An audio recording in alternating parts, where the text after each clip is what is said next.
let's just take a moment to check in with Mr. Luis Alvarez, the CEO of Alvarez Technology, and find out what's happening in technology. So what's the latest news, Mr. Alvarez? Hey there, Rebecca. Well, you know, I'm a gadget guy. I'm the sort of person that goes into the store and buys the latest shiny thing whenever it shows up. I'm with you there. You know, and people that like gadgets love tech gadgets. So I was excited to hear the big news from Microsoft this week. They announced their new tablet computer called Surface, not the best name in the world, mind you, but it's designed with the sole purpose of competing with Apple's hugely successful iPad.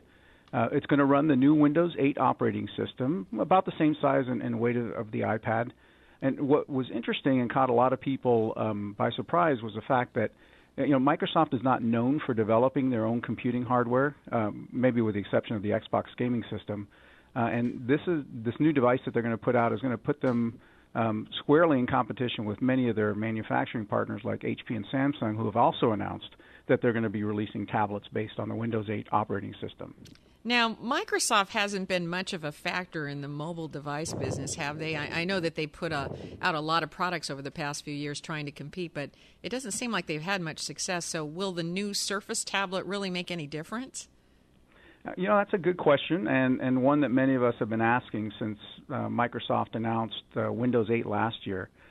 They basically came out and said that they were going to be competitive in the mobile space, something that, as you pointed out, they haven't been able to do. Mm-hmm. And they were going to take on Apple and win with this new operating system, which is designed specifically with mobile devices in mind. To date, Apple has sold 67 million iPads worldwide. That's a huge installed base that brings with it a lot of loyalty, some would say fanatical loyalty. And they controlled almost 58% of the tablet market in 2011. So, having said that, this is still a relatively young market, and there's a lot of opportunity, especially in the business segment, where the iPad is still seen primarily as a consumer device, something akin to a toy in certain people's minds. And Microsoft is betting that the people, especially business people, will prefer to use an operating system on a tablet that's more like the operating system they use on their PC.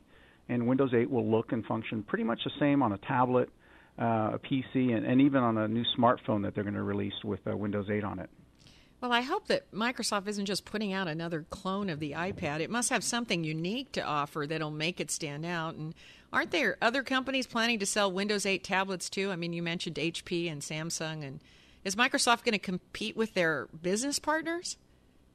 Well, first off, Apple kind of set the standard for the tablet market, so there's always going to be a lot of common functionality between the iPad and anybody else's device, including the Microsoft Surface. They both weigh about the same, about 1.5 pounds or so, and they both have an app marketplace where you can go in and download, install applications designed specifically for the tablet.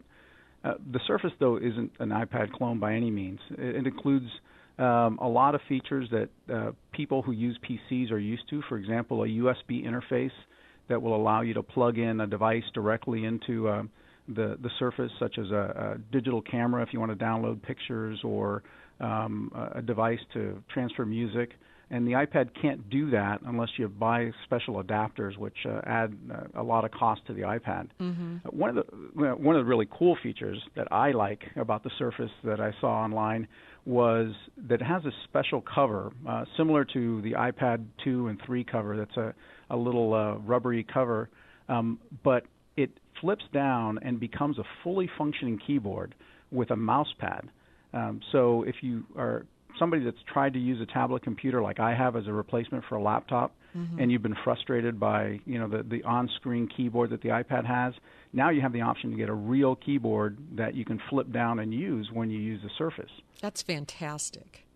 Yeah, it's going to be a lot of fun to see the competition develop. And as far as those other vendors who are rushing out their own Windows 8 tablets into production, honestly, I think there's going to be plenty of opportunity for competition.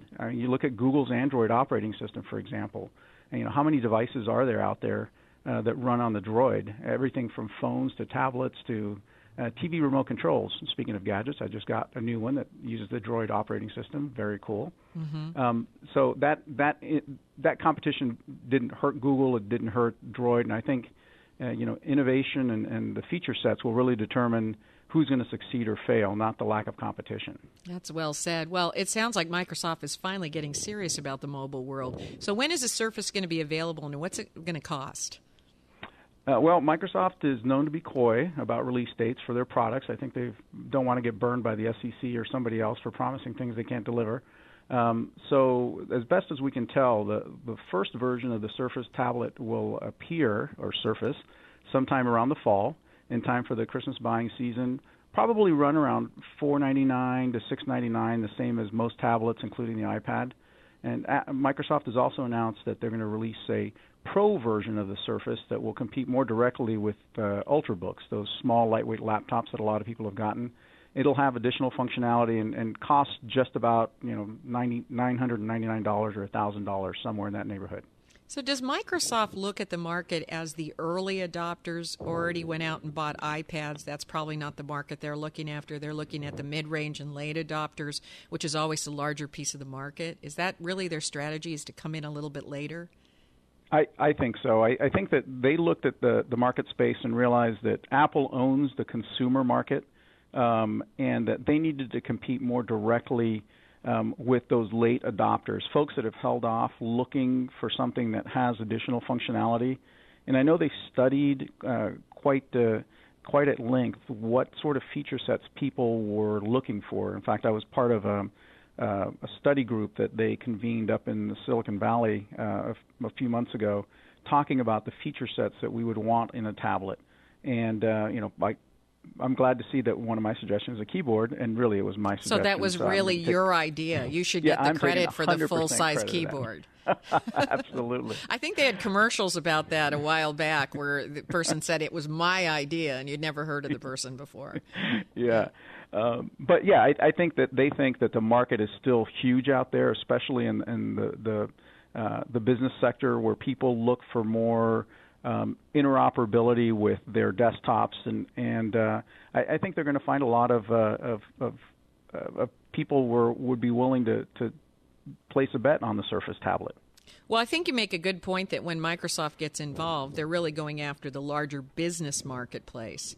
And I guess that means that we're going to see a lot more tablet computing in offices as opposed to maybe other kinds of mobile devices and desktops. Would you guess that? Oh, absolutely. I was at a business meeting yesterday, in fact, where I looked around the table. There was probably 11 people, 12 people, and easily three-quarters of us had either an iPad or a Samsung Galaxy or an HP tablet. I mean, we'd all ditched paper and pen, and we're now using these devices to take notes and to look up information as the speaker was talking about it. And that's another phenomenon that you're seeing is somebody who speaks regularly. I'm sure you look out in the audience and you'll see people holding their smartphones or their tablets looking up information that you might be talking about. And we become a just-in-time information society, and the tablet is just another device to get us there. I will tell you something that really blew my mind. I recently was asked to speak at a conference, and at the conference they handed every attendee an iPad, and it was loaded with software, the conference presenters' programs and slides, and a place that they could take notes while I was giving my speech. It was amazing. The actual iPad was included in the cost of the ticket to come to the conference. It was absolutely incredible. Well, as always, I want to thank you for taking the time today to help us all stay on top of breaking new technology, and I hope that we can pick this back up next week. Well, thank you, Rebecca. This is Louis Alvarez of the Alvarez Technology Group, reminding everyone that when it comes to technology, forewarned is forearmed.